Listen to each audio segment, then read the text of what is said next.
China's space exploration is headed to the far side of the moon. What will we learn and how will it impact future lunar missions? Hello, I'm Arnold Knighton and this is The Heat.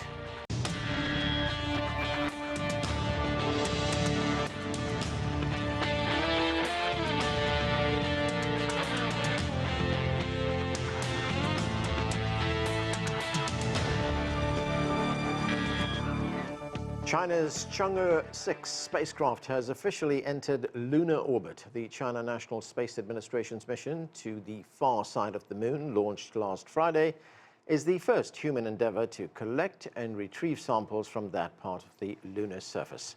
CGTN Sun Yi has more on the unprecedented 53-day journey. 3、2、1，点火！点火！ The Chang'e 6 probe was launched by the Long March 5Y8 rocket from Wenchang launch site on Friday. It accurately entered the Earth-Moon transfer orbit, and the launch was declared a complete success.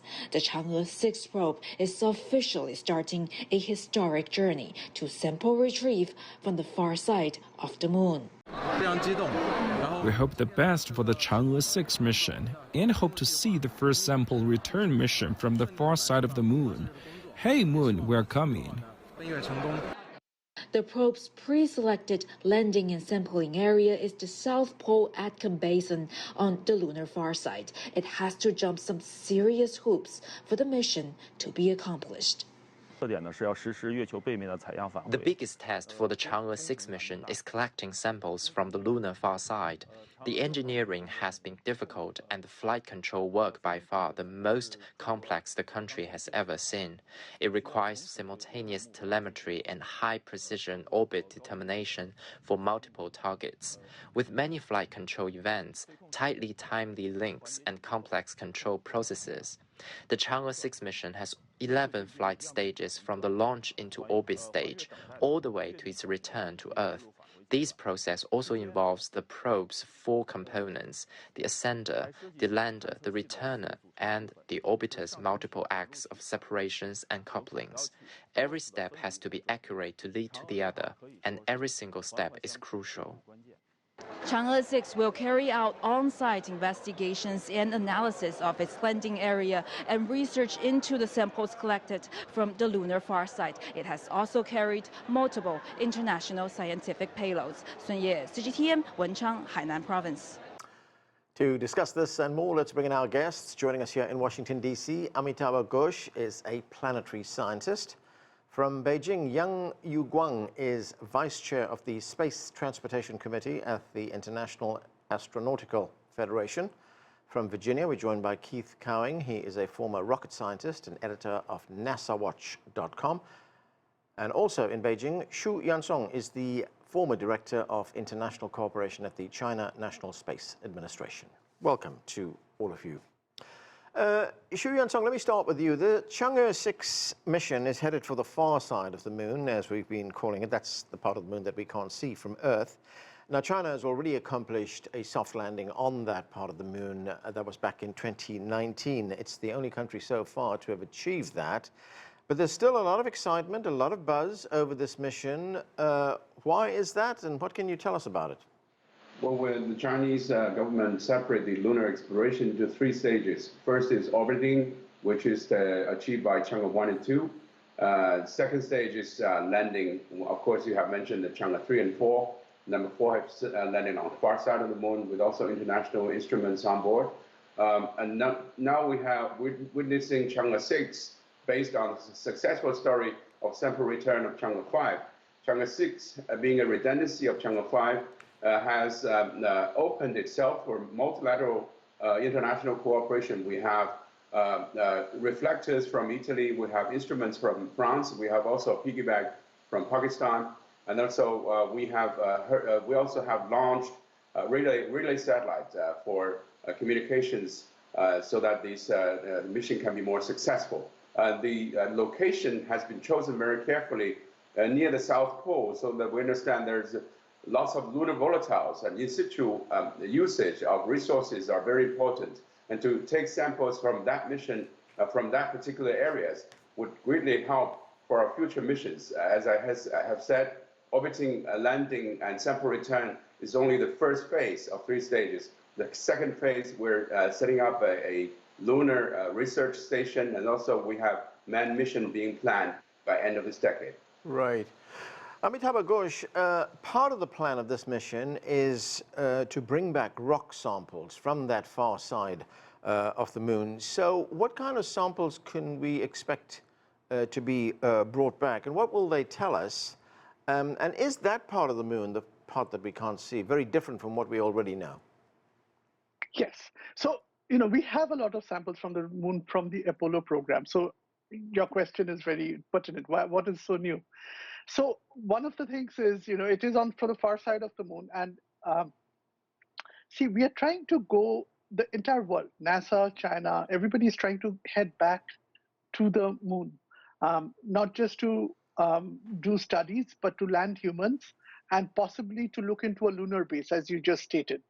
So we really need to know what the materials are. So we have a lot of igneous rocks from the moon, igneous beams made from volcanoes, but there is water on the moon in the shaded craters. So we need a large variety of samples to plan the next stages, to logistically plan where could we extract, if water is there, where could we extract water, how deep is it?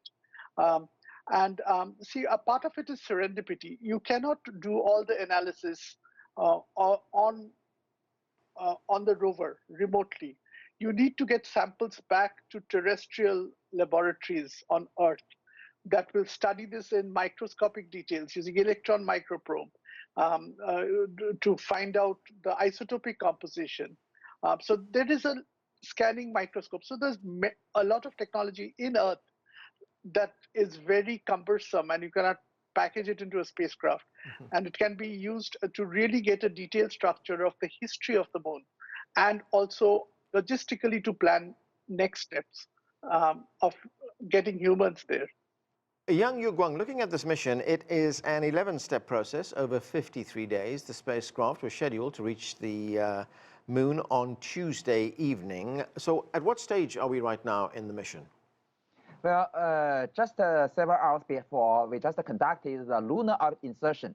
This is a very important step. So critical point is that we only have one chance. So if we miss this point, we cannot get to the moon, and we will go to other places. So this is really critical for us. Although we've already conducted at least 6 times before, including from the Chang'e 1 to Chang'e 5 mission, and also our Magpie Bridge 2. It really satellite all have successfully conducted the lunar insertion, but still this time is very risky. You see, this time we entered a completely different orbit called the retrograde orbit. So this is because you know that the Chang'e 6 can be recognized as the twin sister of Chang'e 5.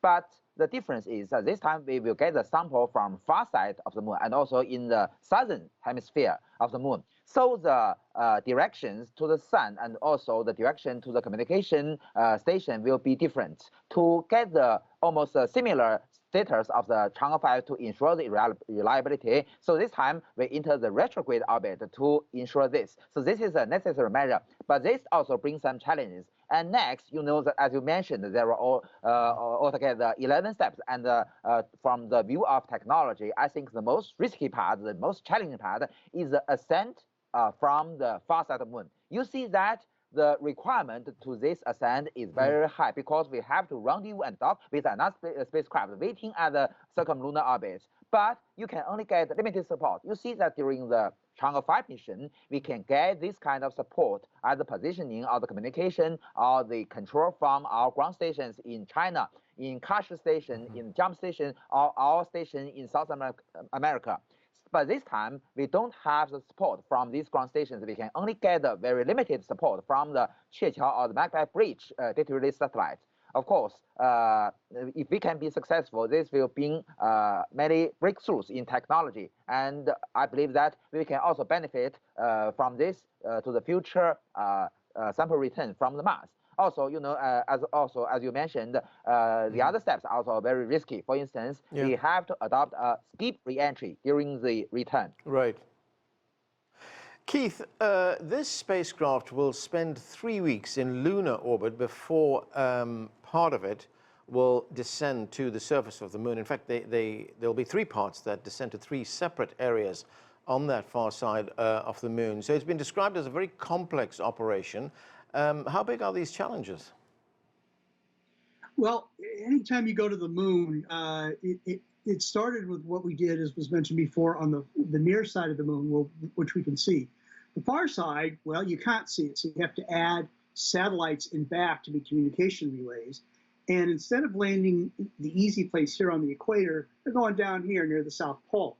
So you're added right off the bat, you're doing something where you can't see it directly and down deep where nobody's ever gone before. So it's complicated there. Add in the fact that you're going to then have a spacecraft take off from the lunar surface, dock with something in lunar orbit, then come back to Earth. So, you know, again, as was mentioned before, this sequential plan where you add complexity each time you've done this. Chang'e 5 did this. Now Chang'e 6 is going to do it again with a little few extras. And as you build this capability, the next thing you'd say is, well, all right, we can go to the moon, we can circle the moon, we can land on the moon, we can take off on the moon. What's next? Well, eventually adding people into the ability to take off and come back from the moon. So it's a very logical approach, but it's not easy, and it gets more difficult each time you try and do something new. And Keith, just to clarify something, so if the landers here are going to 3 separate parts of the moon, those 3 parts will all then have to reconnect with the orbiting module. I believe so, or at least 2 of them will. And there's also a little rover on there, which was like a little surprise package. You're looking at spacecraft that have to find their place on the moon. And of course, as it's orbiting, I'm sure the spacecraft is waiting for the right lighting conditions so that you can get the best view as you go in. So it's as complicated as you can be without having people on board. I think you're running out of firsts for China to do on the far side. I guess the next thing would be to send 2 at the same time. Yansong, this mission is also carrying payloads from several European countries. It's carrying payloads from France, from Italy, and the European Space Agency. Pierre-Yves Meslin, the principal investigator at the French National Center for Scientific Research, had this to say about the mission. Let's listen. It's a series of first times for us. It's the first time that China and France are collaborating in the field of deep space exploration. It's also the first time that France will deploy a scientific instrument at the surface of the moon. And also it's also, I would say, the first time that radon, the gas that I want to measure, will be measured at the surface of the moon. So Yansong, as we heard there, one of the objectives is to measure a gas that is found on the moon. But what can you tell us about these European payloads that will be on the surface? Well, I think these are a couple of instruments that has provided by European Space Agency and French institutes. The French Institute has always been famous for its study on planetary surfaces. It sent payloads and instruments on board InSight mission to the Mars for study seismic activities, and also this time it's a study the gas emission from the lunar surface, and also we have reflectors, angular reflectors from Italian Space Agency that has been installed on the lander itself. So it's going to be remaining on the lunar surface for future missions to have laser ranging and also many other scientific experiments that can be carried out by these instruments. Now, is there much cooperation between European countries and China on space exploration? Yes, we do have a very close relations with European Space Agency in this particular areas. For example, we have a global network for deep space explorations. As we know, the Earth is rotating all the time, but we need to maintain a constant communication with our deep space missions, for example, the Mars mission. And then every 120 degrees of the Earth, we need to have a ground station. And this is how we work with the European space agencies so that we can stretch our capabilities around the world by using each other's ground station for TT&C purpose and scientific data receiving. And also we do have instrument cooperations with individual countries. For example, the Chang'e 4 has 4 instruments installed from Sweden, from Germany, and also from France, and from European Space Agency for measuring different scientific purposes. Amitabha Ghosh, another country that has a payload on this Chinese mission is Pakistan. Let's hear more about that from CGTN correspondent Daniel Khan. He has this report from Islamabad. A historic day for Pakistan. A dream of so many aspiring students to explore the unknown is about to come true. It all started from my childhood. Basically, it looked really fascinated when I look at the moon continuously walking with us. Okay, and I usually stare at the moon from my rooftop. The iCube-Q satellite, designed and developed by Pakistan's Institute of Space Technology in collaboration with China's Shanghai University and Pakistan's National Space Agency, represents a milestone in space cooperation. Made by Chinese and Pakistani students, iCube-Q CubeSat will be the first nano-satellite to travel into deep space exploration. It is also the first satellite collaboration mission between Pakistan and China, as well as the universities. A symbol of mutual trust and youngsters' exploration of the moon.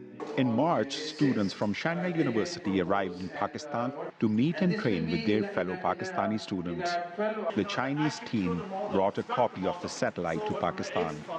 It was the only time that both teams met and interacted. Collaboration with China is really significant, and it signifies global cooperation. Equipped with 2 optical cameras, the iCube-Q orbiter promises unprecedented insights into the lunar surface. iCube-Q has cleared rigorous testing and earned its place aboard the prestigious Chang'e 6 mission, the latest in China's acclaimed lunar exploration saga. But why does the mission matter for Pakistan? It actually gives a big boost to our young people so that they can look forward to such projects and even more complex and bigger projects in the future.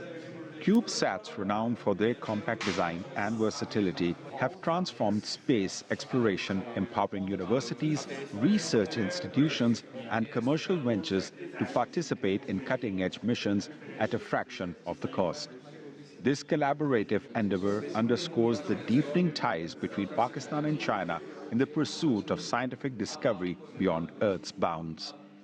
And as the world commemorates India's milestone achievement last year in landing a craft near the moon's south pole, Pakistan now charts its own trajectory among the stars, propelled by ambition, innovation, and international cooperation. Pakistan seeks to enhance its partnership in space exploration with China. Experts say this joint endeavor will not only advance Pakistan's role in space exploration, but also transition it from the CubeSats initiative to more sophisticated programs. Daniel Khan, CGTN, Islamabad. So, Amitabha, this is a Pakistan satellite which will be carried into space and deployed by this Chinese spacecraft. What are your thoughts on this kind of collaboration between Pakistan and China? Right. So let me tell you a little bit of CubeSats. So it's the why do you use CubeSats? They're very small satellites. So it's a thing of reducing risk. So instead of having a very large spacecraft, which is very expensive, what if you had very small satellites that you could send many of? And so if some were destroyed, some would still be successful. So this is the new way to do science, space science. And this is perhaps the a cost-effective way. This business is very expensive. So the cost may be, I don't know, 100 or 1,000. About Pakistan's involvement, well, I think the way these things work is the China Space Agency probably had an RFQ, and then many countries responded, and so Pakistan was picked, and that is very fair. They probably had a very good proposal, and this will help them do some space science and get into the lunar exploration club. So it's absolutely fascinating. The more we have, the more countries we have, the more people we have participating. See, the next 10 years is going to be completely different from the last 25 years. You will have the lunar base on the moon. People will be going there as frequently as they go to the International Space Station. So this is all the preparation for that. Keith, this rocket's control system is equipped with something called the Adaptive Augmentation Control, AAC for short. What is this technology? What does it do? I'm not exactly sure, but based on what the spacecraft is looking to do, it's very aware of where it is. Now, most spacecraft are, but it's very, very aware of where it is in terms of in space, where it's orbiting, where its targets are for landing things, and where it will be when those other things, in one case, come back up. And so it's, again, adaptive. You saw some of this with a Japanese mission that came down that, although it landed on its side, it landed exactly where it wanted to go. And another mission that the U.S. put in, again, had a problem when it landed, but it landed exactly where you wanted it to go. That's part of the future of where we're going with spacecraft, that they are smart enough themselves to know where they're going, and if something goes wrong, to adapt, which is one of those words, to the situation as it presents itself. You just have to phone home to Earth and talk to the humans and say, hey, what do I do? Yansong, China, of course, is planning on expanding its space program throughout 2024, continuing work on the China space station. There's other lunar probe missions in the pipeline as well. What can you tell us about these upcoming missions? Well, we have very ambitious programs in the coming years. As I have said, that by end of this decade, we do have plans to land a man on the lunar surface. And of course, this is not going to be a short visit. It's going to be a scientific-oriented mission. And before that, you mentioned about the station. We do have a maintenance of the station that is keeping 3-person minimum rotating this on their shift to the mission on the Chinese space station. And also this year, we're going to launch a telescope that is going to be for astronomical observatory purpose. And it's going to be, we're flying at the same orbit in the vicinity of the station so that we can have easy maintenance of the facilities of the telescope. And also we have plans to establish a robotic mission to this lunar surface by establishing communications and navigation softwares and hardwares, as we have also successfully launched 2 data relay satellites, Trichel-1 and Trichel-2. Both are functioning at this moment. Once the Chang'e 6 mission is completed, those are going to be used as infrastructure for international collaborations in the far side of the moon and in the South Pole, where communication and navigations are more challenging. And also we have ambitions to build new capsules for human missions, and those has been tested and validated, and new vehicles for missions, for human missions. So, and also large vehicle for heavy lifting large rockets for more ambitious projects. So a lot to see by end of this decade. Yang Yuguang, this is a 53-day mission, as I said. Well, that's the plan anyway. So when can we expect these samples back on Earth so that scientists can start looking at them?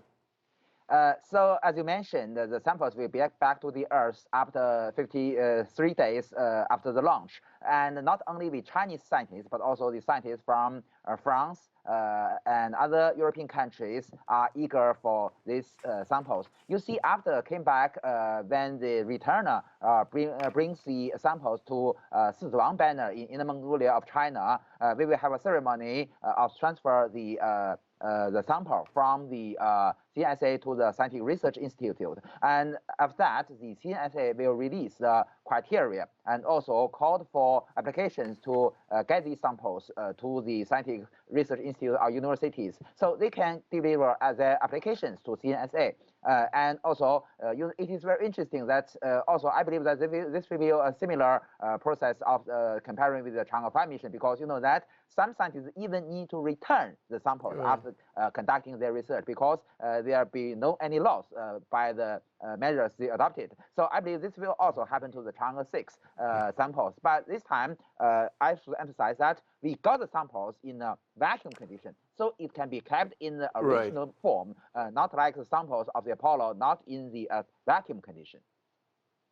Amitabha, Ghosh, both China and Russia have announced plans they announced those plans in 2021 to build the International Lunar Research Station, and that's going to be open to any interested parties, they say. If indeed one is built on the moon, so what does that tell us about the direction in which this kind of research is going? See, I think that's what I was making the point that Mars is 7 months away. The moon is 3 days away. I think the last decade we realized that if the next step for human exploration needs to be the moon. And just as you mentioned, the initiative within China and Russia, Blue Origins is also trying to build a base on the moon. So there will be a lab on the moon, there will be a habitation module, there will be humans staying there 365 days. So this is going to become the new normal in the next decade. And so, so it's going to be very fascinating. So one is there is going to be a precipitous fall in launch costs. So that will fall maybe by 90%, already has fallen. And when Starship by Elon Musk gets, so there'll be many more missions. And one of the things that we were talking about the future missions, China has Tianwen 2, 3, and 4.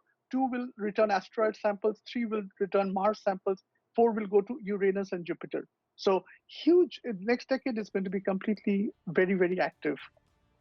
Okay, and that is where we are going to have to leave it. Thank you to all of you for being with us. And that's it for this edition of The Heat. I'm Arland Naidu in Washington, D.C.